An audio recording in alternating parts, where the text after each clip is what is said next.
По одной буренке в подарок получили 30 многодетных семей из разных уголков Северной Осетии. Для них корова – это еще одна кормилица. Теперь в доме всегда будет молоко, сыр и дополнительный доход. В каждом сельском доме, как говорится, лишняя корова не помешает. Поэтому все очень хорошие акции.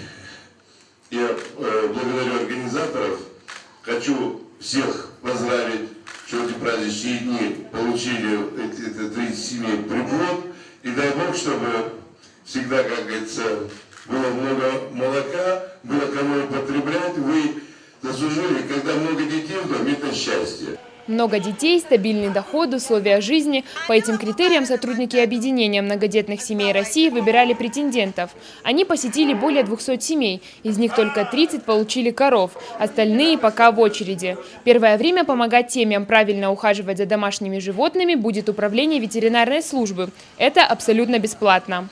Значимость этого проекта заключается вот именно в этой акции, в этой благотворительной акции «От сердца к сердцу». Наконец-таки этот кульминационный момент настал, и мы вот сегодня раздаем этих коров. Коровы мы вручаем по договорам. Они не имеют права их не продавать, не резать, не дарить, значит, в течение 2-3 лет.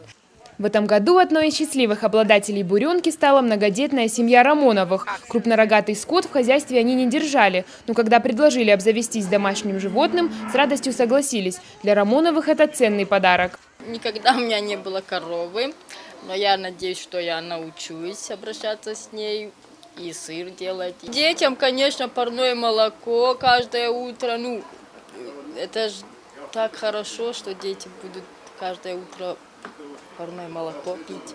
По правилам акции, когда у коровы будет первый приплод, его подарят еще одной многодетной семье. Таким образом, этот проект станет долгосрочным. Ирина Дзабаева, Алла Венедиктова, Осетия ТВ.